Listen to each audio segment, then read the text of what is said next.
అందరికీ వందనాలు. Praise the lord. Message స్వరం అనే ఈ కార్యక్రమానికి మీ అందరికీ స్వాగతం. ఈ సమయంలో దైవజనులు పాస్టర్ ఎం శామ్యూల్ పీటర్ గారు దైవ సందేశం అందిస్తారు. మీరందరూ శ్రద్ధగా విని దేవుని దీవెనలు పొందండి. క్రీస్తునందు ప్రియ మెస్సియా స్వరం ప్రేక్షకులారా, అలాగే సువార్త పరిచర్య కోసం మీరు తీర్మానించుకున్న సహకారాన్ని అందిస్తున్నటువంటి నా ప్రియ పార్ట్నర్స్ సహకారులారా, మీ అందరికీ ప్రభు పేరట శుభం కలుగును గాక. దేవుడు మిమ్మల్ని ఆశీర్వదించును గాక. ఈ వర్తమానాలు మీకెంతో ప్రయోజనకరంగా, ఎంతో ఆశీర్వాదకరంగా ఉన్నాయని ప్రభువు ప్రేమను బట్టి, ప్రభువు ప్రేరేపణ బట్టి, ఆత్మను బట్టి నేను నమ్ముచున్నాను. అలాగే మీరు చేస్తున్నటువంటి ఫోన్ కాల్స్ బట్టి తెలుసుకుని దేవుని స్తుతిస్తున్నాను. ఈ సమయంలో దేవుని యొక్క వాక్యము మనము తెలుసుకుందాం. ఈరోజు సందేశం ఏమో కనుక లోపరుచుకోవాలి. ఏమేమి లోపరుచుకోవాలో దేవుని యొక్క వాక్యములో నుండి మనము తెలుసుకుందాం. లోపరుచుకొనుట వలన మనకు లాభాలేంటి?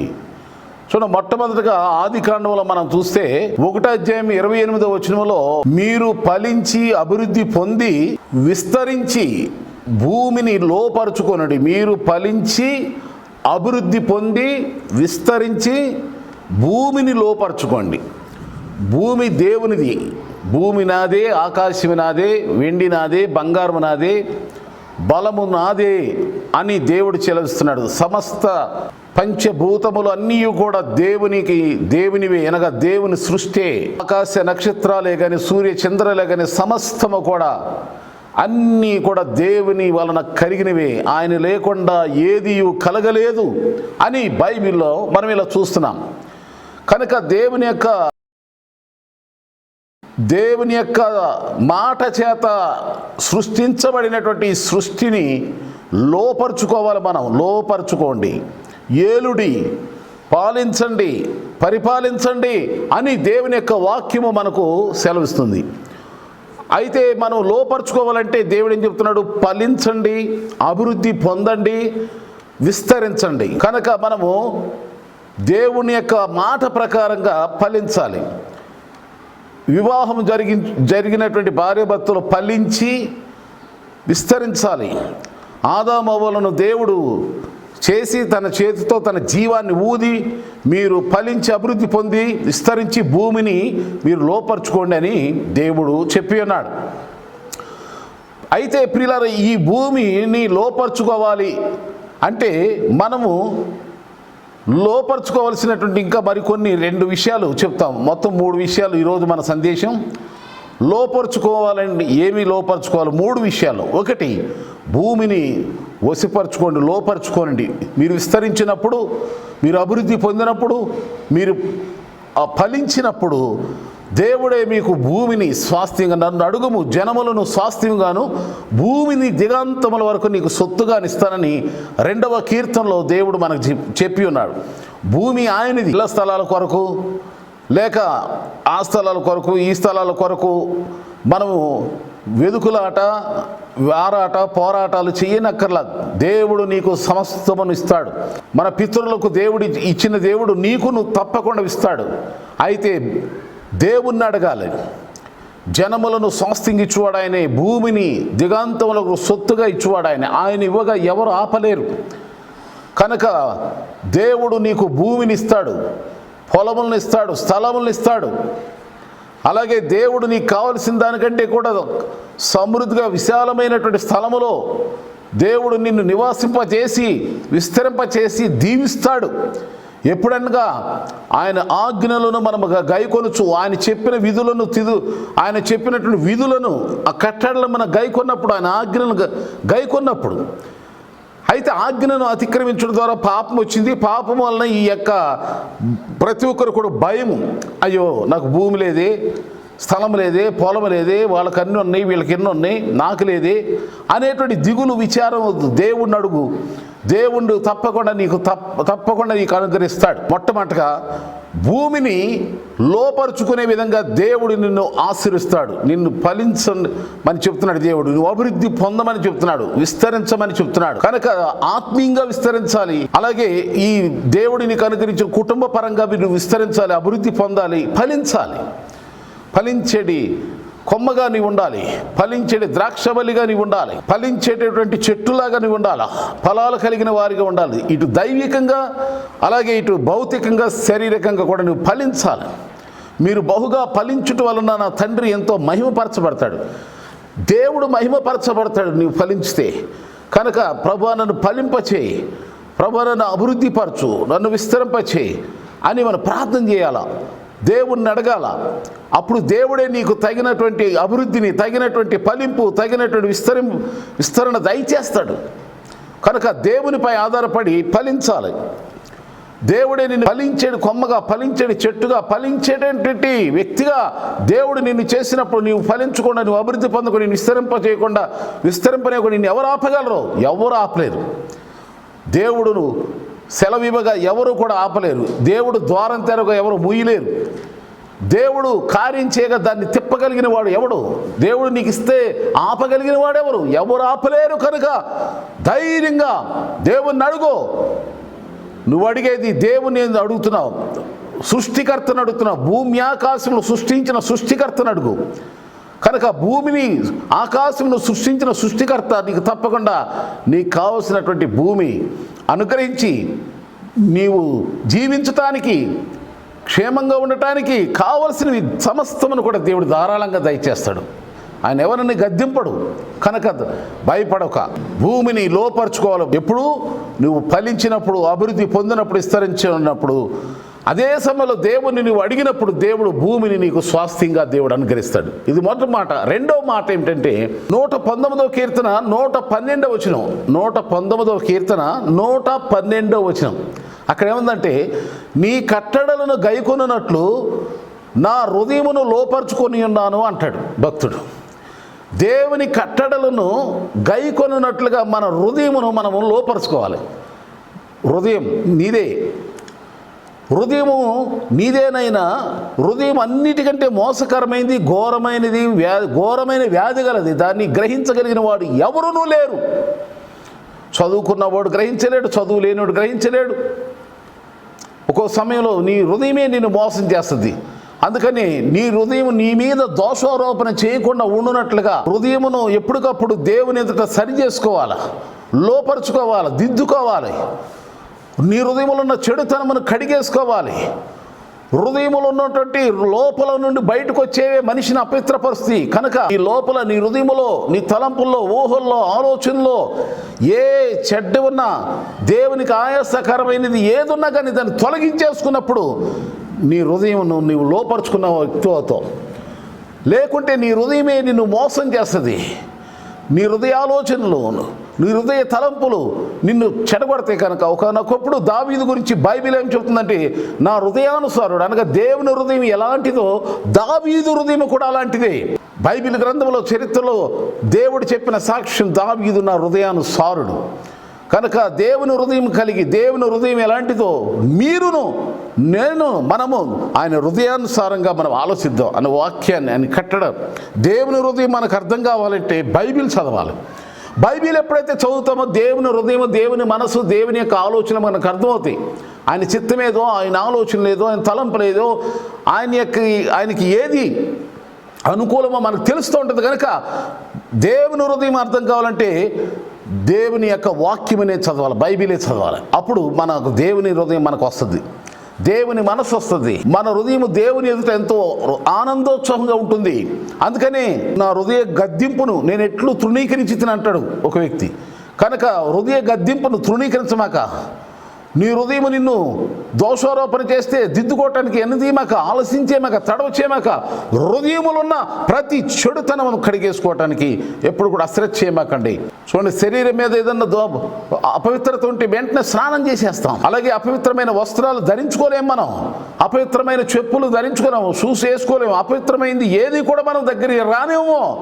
మరి అలాగే నీ హృదయమే చెడిపోతే, నీ హృదయమే అంధకారమైతే, నీ హృదయమే అపవిత్రత అయితే కడిగేసుకోవటానికి, శుద్ధి చేసుకోవటానికి తడవ చేయకూడదు, ఆలస్యం చేయకూడదు. హృదయ శుద్ధి గల వారు ధన్యులు, వారు దేవుని చూస్తారు. కనుక దేవుని యొక్క వాక్యమును, కట్టడలను గైకొనున్నట్లుగా నీ హృదయమును లోపరచుకోవాలి. నీ హృదయం నిన్ను మోసం చేయకుండా, నీ హృదయం నిన్ను పాడు చేయకుండా, నీ హృదయంలో చెడు అవి ఇవి చేరి నిన్ను భ్రష్టత కలిగించకుండా, నిన్ను దేవునికి విరోధంగా జీవింప చేయకుండా, దేవునికి విరోధంగా నడవనివ్వకుండా ఉండాలంటే నీ హృదయంలో దేవుడు క్రీస్తును ధరించు, వాక్యము కలిగి ఉండు. చూడండి, బైబిల్ మన చేత్తో పట్టుకుంటాం, బైబిల్ మనం చదువుతాం, బైబిల్ వచనాలు మనం రాస్తాం, కానీ హృదయంలో రాసుకో. నీ హృదయం అనే పలకపోయిందా దేవుని యొక్క మాటలు రాయబడి ఉండాలి, గుర్తుండాలి. అందుకని హృదయం నిండిని దాన్ని బట్టి నోరు మాట్లాడుద్ది. కనుక నీ హృదయంలో దేవుని వాక్యం ఉంటే వాక్యమే మాట్లాడతావు. లేదు, నీకు ఏదైతే హృదయంలో ఉందో అదే బయటకు వచ్చేస్తుంది.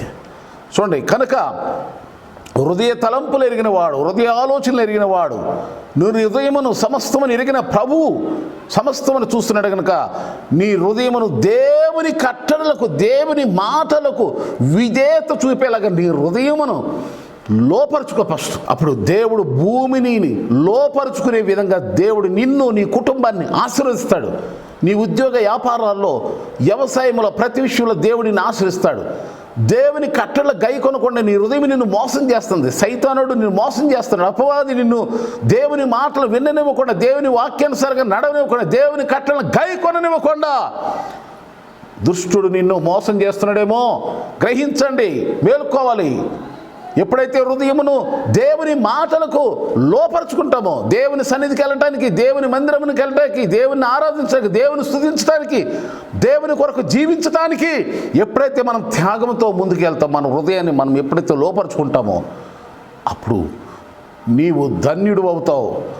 నీకు సమస్తమును దేవుడే లోపరుస్తాడు, సమస్తమును నీకు ధారాళంగా దయచేస్తాడు. కనుక నీ హృదయమును దేవుని వాక్యమును, కట్టడలను, బైబిల్ని, దేవుని యొక్క వాక్యమును గైకొనటానికి, దేవుని పరిశుద్ధ గ్రంథాన్ని చదవటానికి, పరిశుద్ధ గ్రంథంలో ఉన్నటువంటి ఈ మాటలను ధ్యానించటానికి మనం ఎప్పుడు కూడా శ్రద్ధ కలిగి ఉండాలి, ఆసక్తి కలిగి ఉండాలి. ఆశ, తృష్ణ, వాంఛ కలిగి దేవుని మాటలపైన నీ హృదయం ఉండాలి. కట్టడలను గై కొనటానికి, దేవుని కట్టడలు గై కొట్ట లోపడు. లోకంలో ఎన్నో కట్టడలు ఉంటాయి, ఎన్నో కట్టుబాట్లు ఉంటాయి, ఎన్నో విధములైనటువంటి షరతులు ఉంటాయి. అవి ఇవి కాదు, శాసనాలు ఉంటాయి. కాదు కాదు కాదు దేవుని శాసనాలను, దేవుని కట్టడలు, దేవుని లేఖనాలు, దేవుని మాటలను గై కొనటానికే నీ హృదయం ఎల్లప్పుడూ రెడీగా ఉండాలి, సిద్ధంగా ఉండాలి. అప్పుడే నీకు సమస్తమును దేవుడు లోపరుస్తాడు. మొట్టమొదటిగా భూమిని లోపరుచుకో, అభివృద్ధి పొందు, ఫలించు, విస్తరించు. ఇది మన ప్రభు అయిన మన తండ్రి యొక్క, దేవుని యొక్క ప్రేమ మన ఎడల. ఎవరు కూడా భ్రష్టపడిపట్టో, లేకపోతే ఎండిపోయో, వాడిపోయో, ఏమీ లేని వారయ్యో, ఏమీ లేకుండా ఒట్టిగా, దరిద్రంగా, బాధగా, దుఃఖముగా ఉండటం దేవునికి ఇష్టం కానే కాదు. నీవు ఫలించాలి, అభివృద్ధి పొందాలి, విస్తరించి భూమిని లోపరుచుకోవాలి. అందుకు నువ్వు చేయవలసింది మరి తర్వాత దేవుని కట్టడలను, దేవుని ఆజ్ఞలను గై కొనటానికి నీ హృదయం నిన్ను మోసం చేయకుండా నీవు నీ హృదయాన్ని లోపరుచుకోవాలి. ఎందుకనగా 2వ కొరింథీ పత్రికలో 11వ అధ్యాయంలో అవ్వను మోసం చేసినటువంటి ఆ సాతానుడు నిన్ను కూడా మోసం చేసి, నిన్ను కూడా భ్రష్టత్వంలో నడిపించి, దేవుని ఆజ్ఞలను అతిక్రమింప చేసి నిన్ను కూడా నాశనములో, నష్టములోకి నడిపించేస్తాడేమని చెప్పి ఒక దైవజనుడు, అపోస్తులైన పౌలు గారు బాధపడుతున్నాడు. దుఃఖము కలుగుతుంది నాకు, ప్రసవ వేదన కలుగుతుంది నాకు అంటున్నాడు. చూడండి, దేవుని సేవకులమైన మా బాధ, వేదన, ప్రసవ వేదన ఏదనగా వాక్యం వినుచున్న మీరు వాక్యానుసారంగా నడవాలి. వాక్యమును గై కొనకుండా అపవాది మిమ్మల్ని మోసం చేసి మిమ్మల్ని దేవుని ఆశీర్వాదాలకు, దేవుని యొక్క దీవెనలకు దూరం చేసేస్తుందేమో నేను ఒక తపన, భయము, వేదన. అందుకే మీ కొరకు ప్రార్థన చేస్తాం. వాక్యం చెప్పకముందు ప్రార్థన చేస్తాం, వాక్యం ఇచ్చిన తర్వాత కూడా ప్రార్థన చేస్తాం. అలాగే ఫోన్ చేసే ప్రతి ఒక్కరు కూడా ఇంకా భారంగా మేము ప్రార్థన చేస్తూ ఉంటాం. ఇంకా ఈ పరిచర్యలో మరి మాకు సహకారులు ఉండేవారికి అయితే ఇంకా పట్టుదలతో, అత్యాసక్తితో మేము ప్రార్థన చేస్తాం. ఇది దేవుని ఎదుట మేము చేసే పని. ఇక మూడవదిగా చూడండి, మూడవ విషయం ఏమంటే మనం లోపరచుకోవాల్సిన విషయం మూడోది. 1 కొరింథీయుల పత్రిక 9వ అధ్యాయం 27వ వచనంలో ఏముందంటే, 1 కొరింథీయులకు రాసిన పత్రిక 9వ అధ్యాయం 27వ వచనం అక్కడ ఏముందంటే, అందరికీ బోధించిన తర్వాత నేనే భ్రష్టుని అయిపోతానేమని నా శరీరమును నలగగొట్టి లోపరుచుకుంటున్నాను అంటాడు. నా శరీరమును నలగగొట్టి లోపరుచుకుంటున్నాను అంటున్నాడు. చూడండి, దేవుని లోపరుచుకునే శరీరం ఎలా ఉంటుందో 5 విషయాలు ఇక్కడ మనం చూద్దాం బైబిల్లో. సామెతల గ్రంథం 14:30 సాత్వికమైన శరీరముగా మన శరీరం ఉండాలి. అనగా సాత్వికులు ధన్యులు, పరలోక రాజ్యం వారిదే, భూమిని స్వతంత్రించుకుంటారు అని బైబిల్ సెలవిస్తుంది. ప్రియులారా, ఇదిగోండి, ఇహ పరమందు నువ్వు కూడా స్వతంత్రులుగా జీవించడానికి సాత్వికమైన మనస్సు. మోషే భూలోకములు ఉన్నవారు అందరిలో సాత్వికులు ధన్యులు కనుక సాత్వికం కలిగి, నేను సాత్వికుడు దీను మనసు కలిగిన వాడిని కనుక మీ మీద నా కాడి ఎత్తుకోండి అని యేసయ్య కూడా తన సాత్వికాన్ని తెలియచేస్తున్నాడు. కనుక నీ శరీరము సాత్వికమైన శరీరముగా ఉంటే జీవం, అది నీకు జీవం. 119వ కీర్తన 120 ఏమనుందంటే, దేవుని యొక్క శాసనములో గైకొన్ని దేవుని మాటలు, దేవుని భయం తలంచుకున్నప్పుడు మన శరీరం వణికిపోయే శరీరంగా ఉండాలి. మొట్టమొదటిగా సాత్వికమైన శరీరంగా నీ శరీరం ఉండాలి, అప్పుడు అది నీకు జీవం.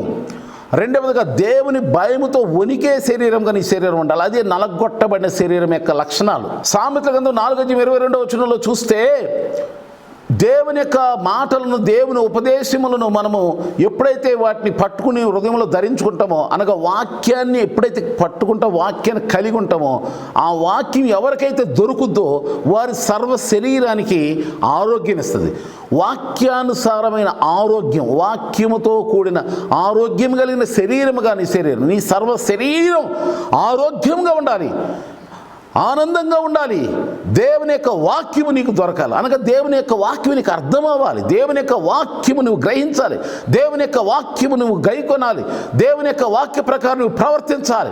అప్పుడే నీ సర్వ శరీరమునకు దేవుడు ఆరోగ్యాన్ని ఇస్తాడు. 109వ కీర్తన 24 చూస్తే 4వ లక్షణం, అనగా లోపరచుకునే శరీరమును నల్లగొట్టి లోపరచుకోవటం అంటే, అనగా దేవునికి లోపరచబడిన శరీరంలో ఉండేటువంటి 4వ గుణం ఏంటంటే, ఉపవాసాల చేత మోకాళ్ళు బలహీనమై శరీరము పుష్టి తగ్గి, అనగా దేవుని ఎదుట నలిగిపోయి, విరిగిపోయి, కరిగిపోయి, దీనులమై, నలిగిన హృదయముతోను నలిగిన మనసుతోను దేవుని దగ్గర గడిపేటువంటి శరీరముగా నీ శరీరం, అదే నా శరీరమును నలగగొట్టి లోపరుచుకుంటాననే మాటగా అర్థము.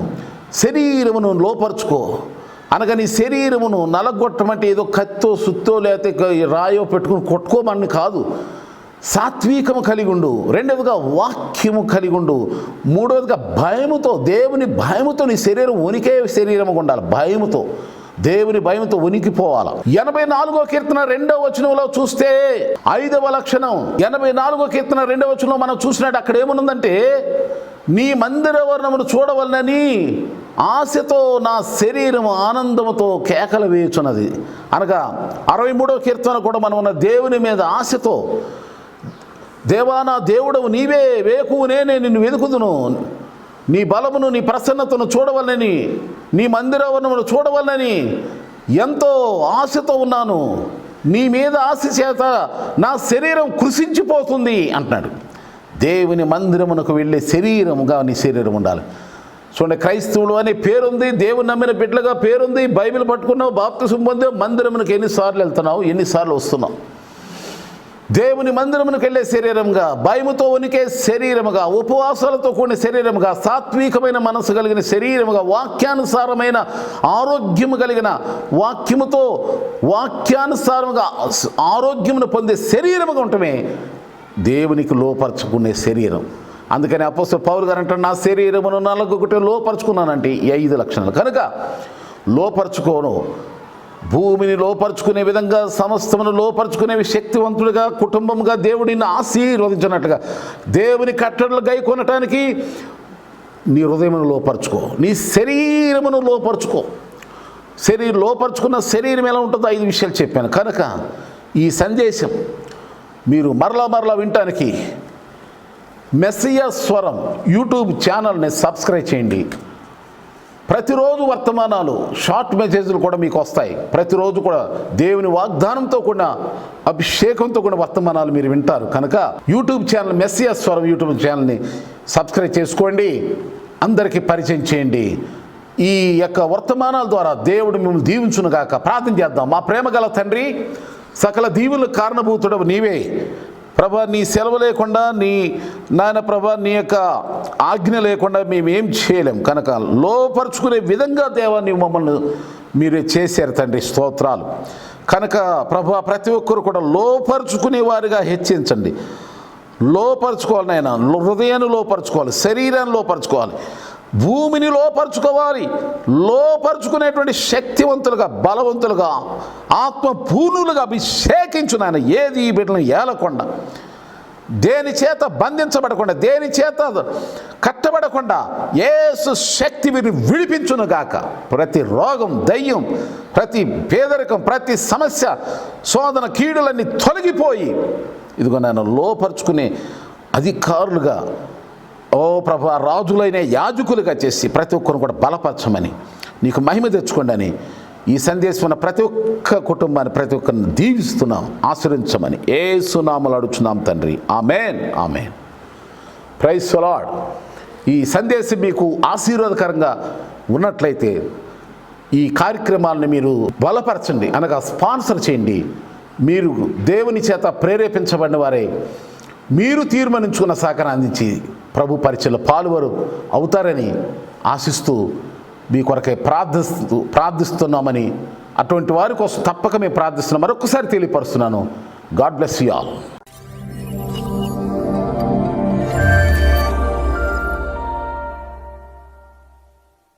ఆమేన్.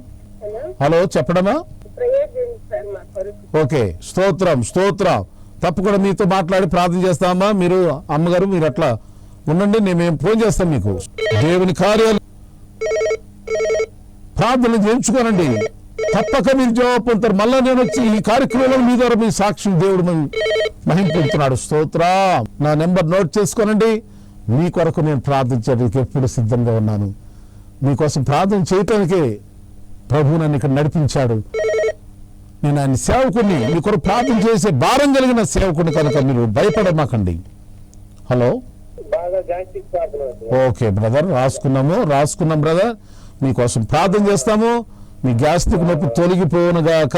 ఆమేన్ చెప్పండి. హల్లెలూయా. దేవుని భద్రత మీకుడునుగాక. హలో, మీకు జాబ్ వచ్చునుగాక. మీరు త్వరలోనే మీరు సాక్షి ఇచ్చి దేవుని మహిమపరుస్తారు. ఆమేన్ చెప్పండి. స్తోత్రం. హల్లెలూయా.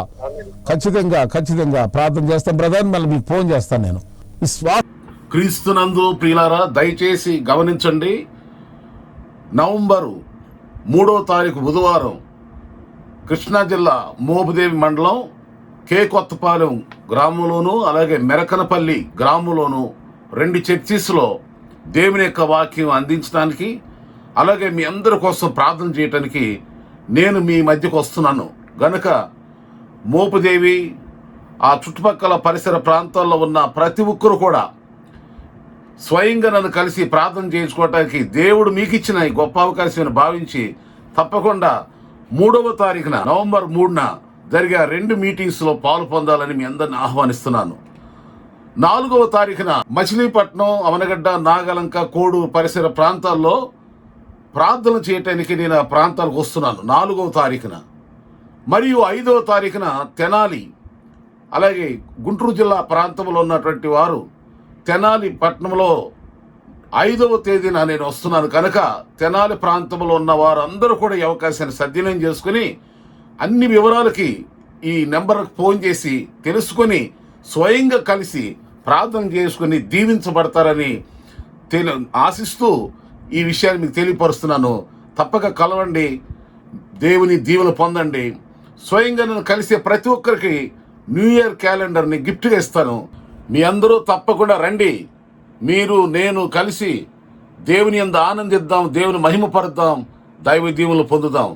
God bless you all.